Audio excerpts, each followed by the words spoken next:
January 23rd. Well, some bad news last night. The Japs found 2/3 of all of our food supply and they took it away. Now we're crowded for 30 days supply of food, even if we cut down on eats. We caught no water last night as we had only one shower and it was too light. We're moving all of our food to what we hope are safer places, but these Japs are regular bloodhounds.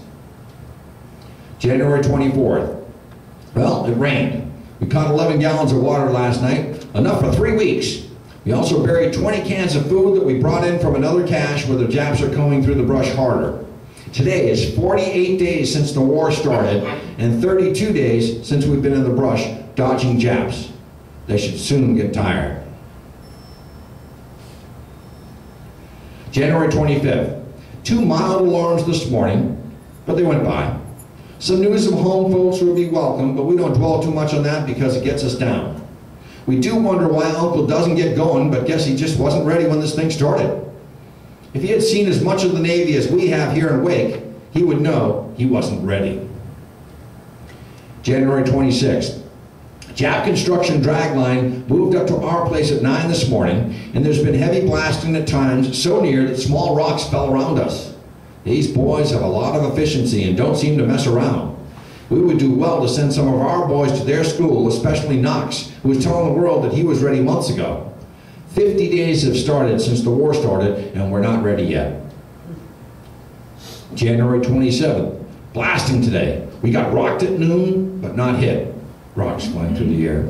We've looked for our new hotel, but we can't find one so well hid, so we're going to stay here. Our jitters are better. January 28th.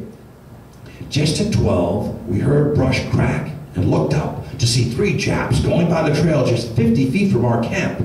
Suddenly, one turned back and then started in over the brush directly towards us. When he got within 20 feet, we faded out the other way, making as little noise as possible. We crawled on our hands and knees for 700 feet and then ran across a road and dived into the brush on the other side. We went into camp and crawled into a place right under the doormat and stayed all night and day without food or water. And then we went back to see if we could salvage anything and found our camp intact. God is still looking after us, but why? I don't know. January 29th. Spent the day in hideout number 4. No light, no food, no flies, no room, no air, but no Japs. Felt lucky that we were alive. These Japs have done more actual work on this island in 37 days than the U.S. did there in 9 months. Work that we should have been doing, and we would not have lost Wake if we had done it. Of course, there was no war on when we started, but everything for the service should be built first, not for beauty. We came home at 10 last night and found hideout number 3 okay, which was our gift from God. We arrived on the island 3 months ago, and my $30 bonus will start on Sunday. January 30th. Fred discovered this morning that the last Jap who went after us had found his little bag of treasures, and that is evidently why he stopped and did not find the camp, as he was all excited about the bag. Well, planes are patrolling all day and trucks are busy. Gosh, but we are glad to be in this home again after thinking we had lost it. I have been very weak of late and get so tired, no starch, no food, and not enough exercise. And I'm losing weight, but I'm putting on whiskers. I begin to look like Christ. January 31st. Feel better today, but still weak and tired. 3 planes overhead all afternoon. I'm burying this book tonight, and I'll start a new one, so as not to lose my record if anything slips. February 1st. Well, I went for a walk and ran into 2 Japs, but they turned away in time. Hard rain came and Fred had uncovered our bed before he left, and it got wet through and through. Well, we feel the Japs may get out a detail to hunt us down soon. We'll have to be on the watch for sentries at night on the trails. My $30 monthly bonus from the company begins today, my 4th month on Wake. February 2nd. We are 2 groundhogs. It's Groundhog Day. We are 2 groundhogs, and today is Groundhog Day. Planes up at 6:30 a.m. and seem to be expecting company. I hope it's Uncle. The sun is shining, so I guess we'll stay in our holes for 6 weeks more until the Japs smoke us out. There's a cold northeast wind, and we have nothing to wear except shirt, shorts, and pants. No undershirts, socks, or coats. It's hard to keep warm. The planes have been lazy, not much doing the war business. Good night, dear mother and son. February 3rd. Showers and cold. The breakers are rolling high. We took stock and can and about 3 weeks worth of food that we have, and then we must raid the main camp. However, if we get the right kind of windy, dark night in the next week or two, we'll go in to ease our worries. It's like pulling a tooth. We'll get it over. February 4th. Fred has a hunch that help is coming soon. First time he has been optimistic about it. With planes up all morning, half the day is licked, which is something to us as we are living from hour to hour now. Little lizards crawl over us catching flies. They're so tame now, we have to brush them off while riding. Their heads and bodies are just about 2 inches long, and the tail's about 3 inches long. Dark brown with 3 gold stripes from end to end of the body. There are 6 on me as I write this, and I love them. One has a purple tail, and one little fellow is speckled and has no stripes. I guess he's just a private. February 5th. According to my figures, it should take Uncle Sam about 60 days to get organized, equipped, and supplied to start steaming up the Pacific. So he should be on his way here any day now, with plenty of planes, boats, and subs to take care of the situation. One Jap plane is still out. We can only speculate as we are in the dark on the underside of the war. We only know that for Uncle to control the Pacific, he has to occupy all the islands that can be used as bombing bases, and that includes Wake.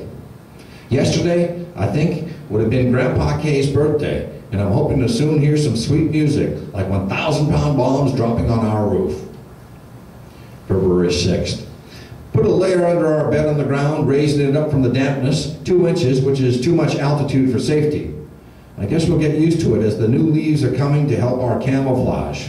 We now lie down all day, and we're getting really soft. You should see our hair and whiskers. The Japs are putting in crops around us, though they intend to stay. Soon they may move out families and maybe even dogs. Then we're going to have real trouble. February 7th. Time going past today more slowly than ever before. Birds are sitting in the trees along our back trail, and the sun's beating down very hot. We're getting soft. We can hardly get around after lying flat so much. February 8th. Now 2 months since the war in Wake started, and we are still okay, but with our fingers crossed. Have not tasted bread for 6 weeks, and I won't, I guess. I read most of the day. My eyes are okay.